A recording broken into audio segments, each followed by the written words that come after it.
Hey guys, Johnny from Ignite here. Thanks for tuning in to another video. Today we're going to be looking at how to incorporate specific contextual elements from Margaret Atwood's Hag-Seed into your essay in relation to quotes from the text.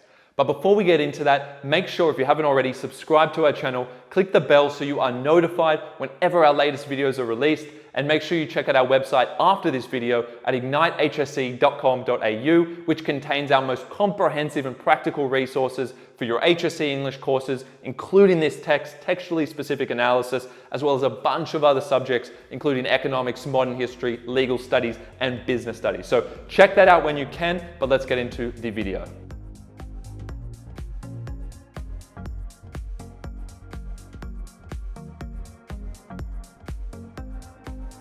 Okay, so if you haven't already seen my other video on context, which is to do with The Tempest, make sure you watch that straight after this video, or in fact pause this and watch that now, because you should appreciate that first before we come to the later text in this textual conversation. Atwood's text was written 400 years after, right? You should watch that video first before you appreciate the contextual nuances, that is the specific elements of Atwood's text that are distinguishable from Shakespeare's. You should watch those first before you appreciate these ones, because that's going to help you make the comparison and understand why the representation of perspectives of similar ideas is different. Why are there conceptual dissonances? Why is the way that certain themes have been represented different in both texts? Well, of course, it's because of context, and you need to be explicit in your essay about that.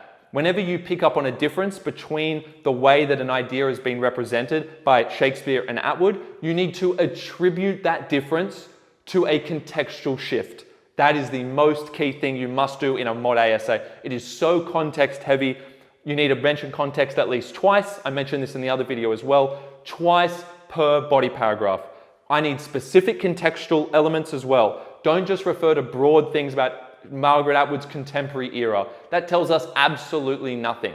That just says that it's current times. Okay? If you talk about Shakespeare, don't just say Shakespeare's Jacobean era. You need to say at least one thing about that era that was important in terms of shaping the values of the time, which are then projected onto the text. Okay? So if we're talking about Atwood, let's see what some of those specific things are that you can talk about. So be specific and be frequent.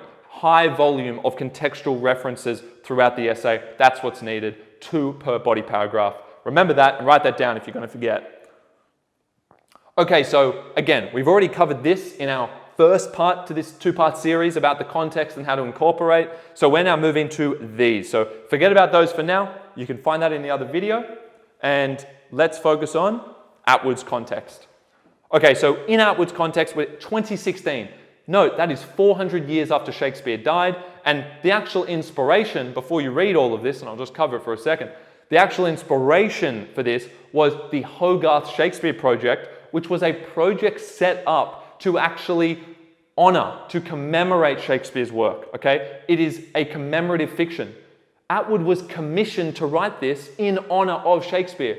But she was going to do so not in a direct adaptation kind of way. She wasn't just going to simply novelize the play directly, because the values are different. So she was very innovative. So she was commemorative. She has preserved much of the narrative, but she's also reimagined and reframed it because she has to accommodate her contemporary audience, 2016, 21st century audience. Very different values at this time. So the Hogarth Shakespeare Project, you can see that there, was the actual and quite most direct, the most direct contextual influence.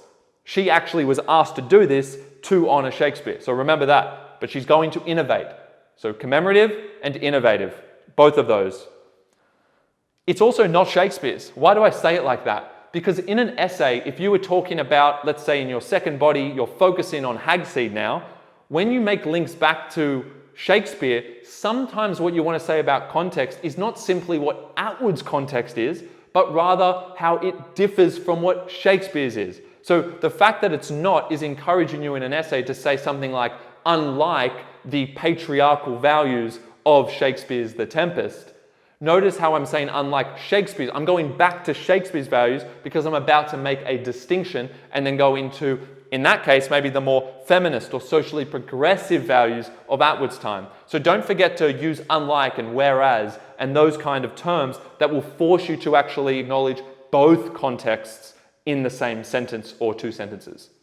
So it's not Shakespeare's. The Hogarth Shakespeare project was about commemorating Shakespeare, bringing him back to life, resurrecting him from the ground, and having that textual conversation, exploring the nuances, and revealing how universal ideas and values can translate across time, but often will do so in a different way because of changing values. Okay, so we learn more about the contextual nuances of each composer by comparing them together.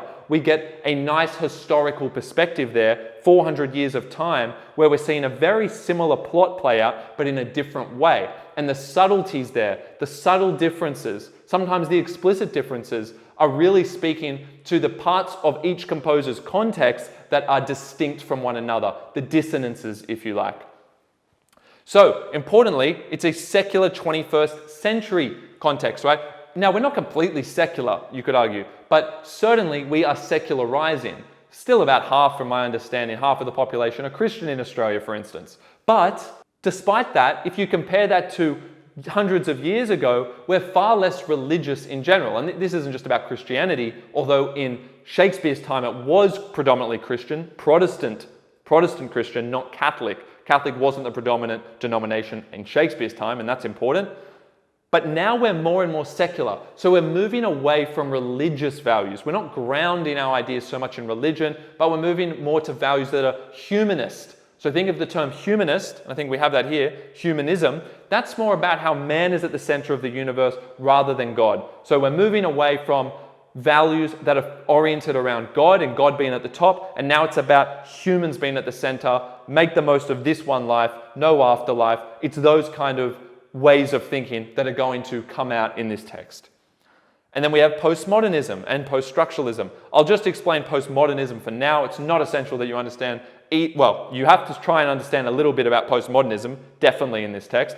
Post-structuralism is not as necessary.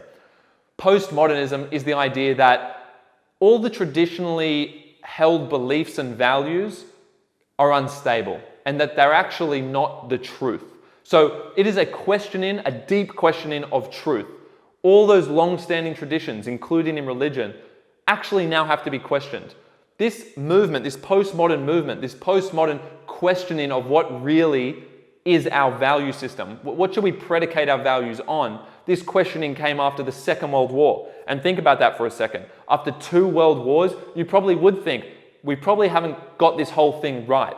We're probably not doing something the right way because we've had 2 wars involving the whole world. So fair enough that you start questioning things and the postmodernists start thinking we need to reconfigure our value system, the value system of society at large. And so they actually deconstruct truth and say, there's not an objective truth to this. That's not the objective reality. Everything's subjective. My opinion is equally as valid as that opinion. It starts to go down that path about subjectivity over objectivity. Objectivity saying this is a fact, subjectivity saying this is what I believe, therefore it's true.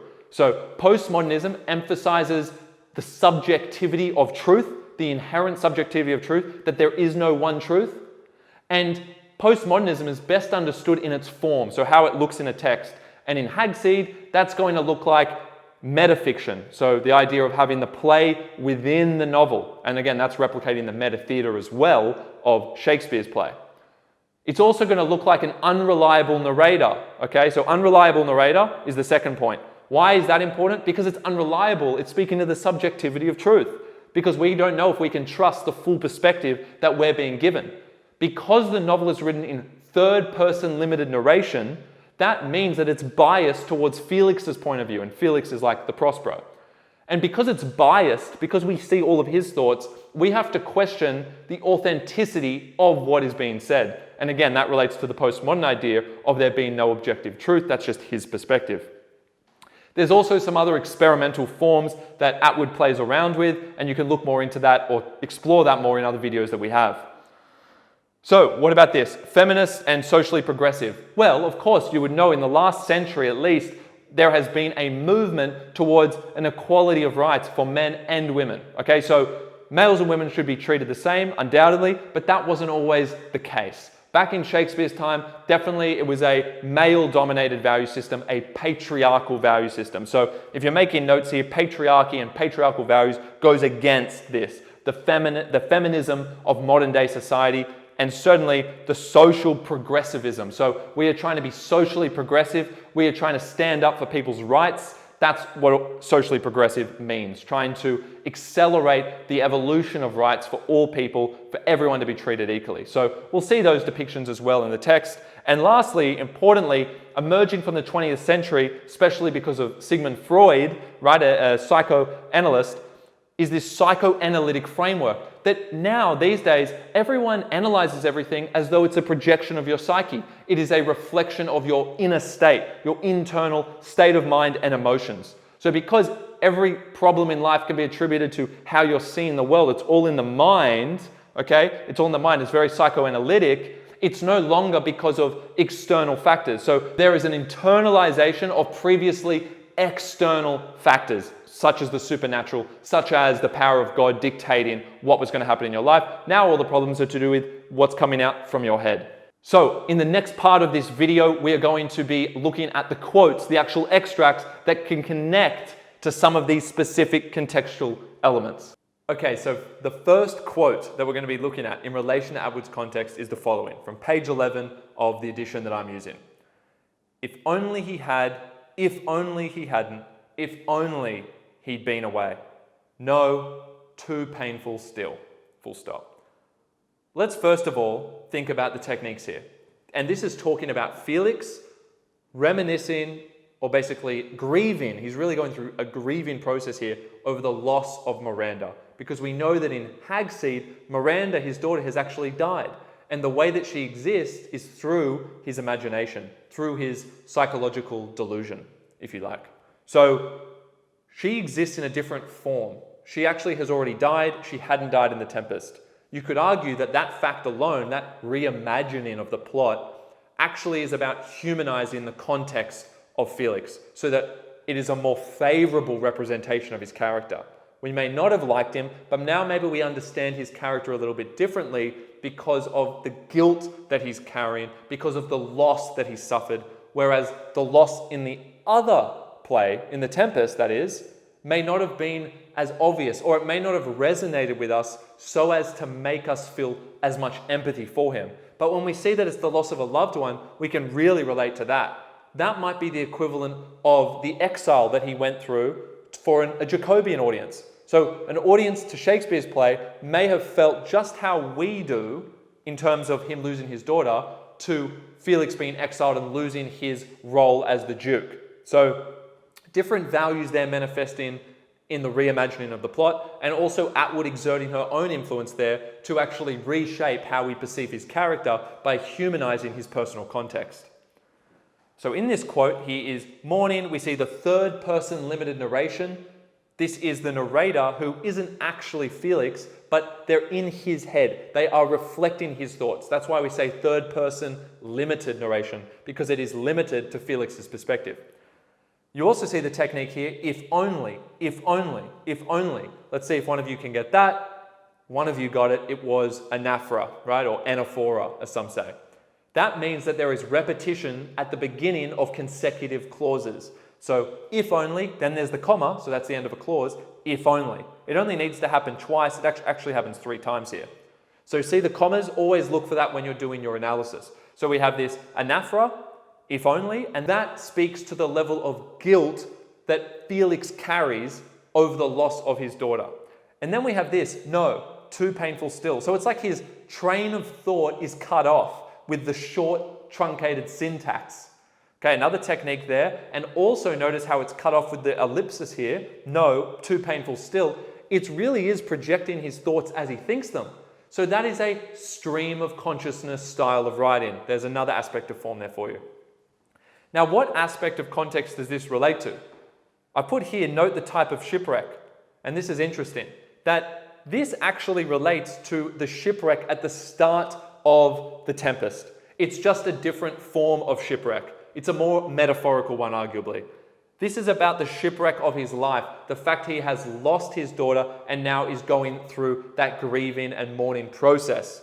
So losing his daughter versus losing his dukedom. Okay, he was the duke in The Tempest, and Felix now is a father who's lost his daughter. Why change those things, which reflects here? Why have a different form of shipwreck? This refers to the lack of feudalism in Atwood's context. We can't give you a loss of a throne or the loss of a dukedom. Even the loss of a profession here wouldn't quite relate because we don't value it in the same way as a duke would have valued his place in that royal family or among the nobles, right? So here, the way we translate from the loss of dukedom, we translate it to a loss of one's daughter. That's far more visceral for an audience. That we feel that a lot more inside. That's far more emotional. So it's obviously getting rid of that feudal element. So that's the contextual dissonance. And it's introducing a more emotional shipwreck, an emotional form of shipwreck at the beginning of the novel. The next quote we're going to look at is this, page 41. His Miranda must be released from her coffin because she has actually passed away in this version. She must be given a life. Second, he wanted revenge. This is very interesting. Second, he wanted revenge. This is a great quote, whether you're using it for its technical element or not, right? You could integrate this into some other part of the sentence. It doesn't have to be because it has a technique, right? You can use quotes in those two ways. You can use them to integrate into your analysis or as the source of the technique. So here, second, he wanted revenge. What does that tell us? Revenge is now a secondary concern. I'm sure you can guess why that is. Because we don't live in that feudal value system anymore. That's a very clear example of how the values have changed. Second, so revenge has now been relegated to a secondary motivation. That's a key phrase for you right there. It's relegated in light of the contextual evolution of Atwood's time beyond revenge, beyond those feudal values of revenge, where we don't care about that as much. We care about our emotions. We care about psychological well-being. And here, we really focus more on a secular value as well here, which ties to this secular value of grief. This is very human. This is about human emotions, and it's about human emotions that a secularizing audience could understand. So we're focused here more on the grief. We're on a mission here. The primary mission is to actually resurrect Miranda. He wants to do Miranda justice. Okay, so just in the way that Atwood's trying to resurrect Shakespeare through writing the text itself in this very meta way, Felix is trying to resurrect Miranda. Miranda is like the lost spirit, whereas Shakespeare was Atwood's lost spirit. There's a nice potential connection you could talk about there and relate that to the Hogarth Shakespeare project for context. But here we are relating this more to the secular values, the movement away from the feudal values of Shakespeare's time to engage more in this emotional form of resurrection of his daughter. Okay, we have here, if she'd lived, she would have been at the awkward teenager stage. This is Felix talking about how Miranda has died and he's now preserving her through his memory. Remember, he has this obsession psychologically with keeping Miranda there, and this is the secular version of a ghost. It's psychological delusion. So if she'd lived, she would have been at the awkward teenager state, but none of that has happened. She remains simple. She remains innocent. She's such a comfort. He's actually clearly deluded here, right? He is thinking that she's real. He's saying she remains innocent because he's got this invisible, imaginary Miranda, a figment of his delusion, a figment of his imagination, if you will, walking around with him. Because he is so obsessed with bringing her back to life because he hasn't forgiven himself. He's in denial and he carries that guilt. These emotional concerns, what I just said, are at the crux of this novel, clearly different from the feudal motivations that you see in The Tempest. So here, what's interesting is the way that he's saying she remains innocent. Interestingly, we're no longer in the patriarchal context, so note the contrast here. We're away from the patriarchal value system, and now we're in that feminist, socially progressive context of Atwood's late 21st or early 21st century rather, and we're saying that she remains innocent.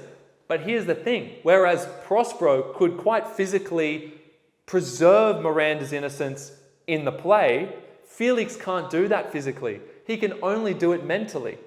So because we're in this feminist society, it's not a society where Felix could actually preserve her innocence in a literal or physical way. It can only happen in his mind. That's why it's a delusion now. It's not in the real world, because we've progressed beyond a context where that was acceptable.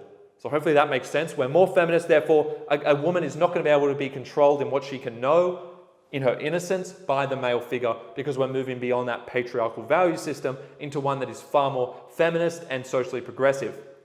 Interestingly here, and I love this perspective, you can argue that actually there's been an inversion of the power relations between Miranda and Felix, or Prospero as it was in the play. So this is a really cool point. Now, because Miranda has taken over Felix's mind, she actually has power over him, whereas he had power over Miranda back in the play. So it's a very interesting contrast there, that now it's actually Felix who is subservient to Miranda's control, even if she is imaginary, because he actually is psychologically obsessed. He is consumed by this guilt, and Miranda is there trickling around in his imagination, actually having all the power over him. So there's an interesting inversion of gender relations there, which you can talk about and attribute to the movement from patriarchal values to a more feminist society. These are the important things to look for when we're figuring out to present this play, right? So using the blue marker, he writes, it's a musical. This is Felix, right? This is Felix who's doing this. And hopefully you can notice, page 80, he is in the prison with the inmates now, who he's trying to teach the play to, and he's talking to them about the play, which is The Tempest. So within the novel Hag-Seed, which is an adaptation of The Tempest, the character who represents Prospero, which is Felix, is teaching the inmates, who are a collective embodiment of Caliban, that he's teaching them the play itself. So very meta-theatrical, very meta-fictional, I should say. Okay, not meta-theatrical because this isn't a play, but it's meta-textual at the highest level. Okay, so we have a text within another text, and it's in commemoration of that same text that is embedded within it. Okay, so using the blue marker, he writes, it's a musical, has the most music, etc. Magic, what's it used for what? Prisons, how many? The point of this is that the novel has this pedagogical style. Atwood, by making the adaptation, and within the adaptation, is trying to teach us about Shakespeare. So the novel itself as an adaptation will teach us about Shakespeare, purely because it's an adaptation. We can learn more about it. But secondly, she takes a more direct approach within the novel. So not only is it an adaptation, but within it, she has her characters tell us about the play in a far more direct and didactic manner. So we have this pedagogical style and a didactic tone or manner to it, you could argue, okay? Because we're actually being told to look for certain things back in the play ourselves. We become like the inmates. We have that shared Caliban sense about us. So we share in that character, we share in the experience of the inmates who are learning about Shakespeare by Atwood operating vicariously through the agent of Felix. So Atwood speaks to us through the character of Felix, who teaches us about the play. So replay all of that if you need, because I know I covered a few complex things there, and you might have to hear it a couple of times. But there is a significant thing to be said for the pedagogical style and the fact that Atwood is taking a more direct approach in teaching us about Shakespeare's play through the voice of Felix as he teaches the inmates about the play. Okay, so how does this link to context? This clearly can link back to the fact that the Hogarth Shakespeare project was the motivation. This was about resurrecting Shakespeare, giving new life to it, making sure that it does not fade into obsolescence, which means we just forget about it and it becomes unimportant. So you can link this to the imperatives that Atwood had to preserve the spirit of Shakespeare, and she's doing it through this pedagogical style. All right, last note, last quote to go over here on Atwood's context. Let's have a listen. 283, I've gone way to the end. What has he been thinking? Keeping her tethered to him all this time, forcing her to do his bidding. How selfish he has been. He knows what she truly wants and what he owes her. Look at this stream of consciousness style, these questions that are mirroring his internal dialogue. To the elements be free, he says to her, and finally she is. Now, that's very significant there, because the person that he is freeing, it's no longer Ariel, right? The spirit, the tricksy spirit that follows Prospero around in the play. He's not setting a spirit which comes from the supernatural elements of the Jacobean era free.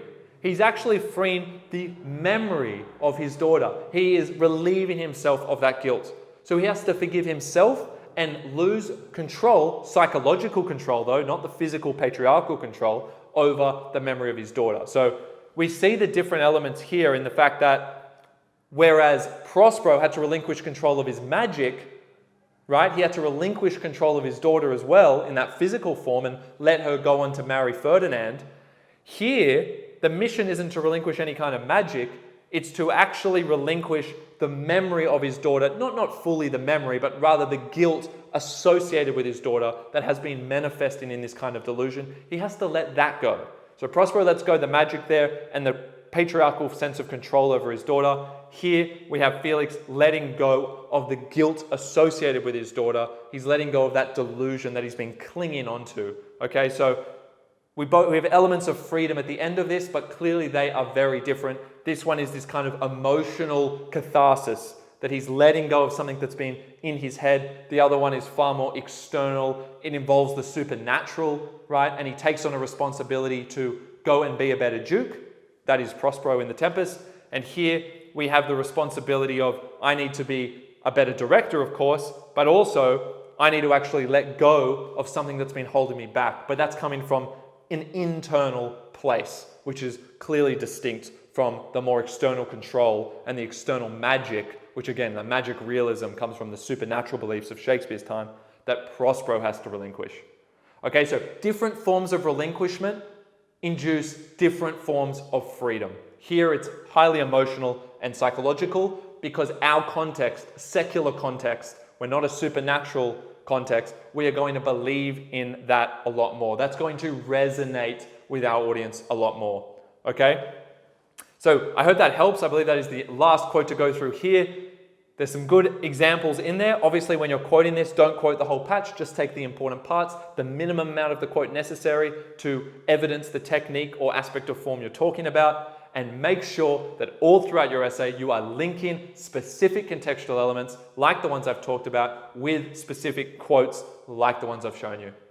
If you enjoyed the video, please make sure you like, comment below if you have any questions or comments on the video, subscribe to the channel, click the bell, and check out our website if you want full comprehensive resources on this. You want to see all the sentences put together already for you. You want to see it in the essay format, the sentence by sentence structures, state rank close analysis, all of that for this text and a bunch of others, and modern history, economics, legal studies, business studies.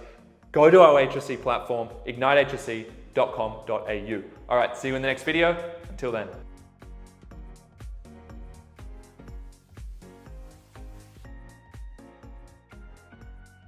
Hey guys, thank you so much for watching. If you do like the content, subscribe to our channel and we'll have more videos coming your way.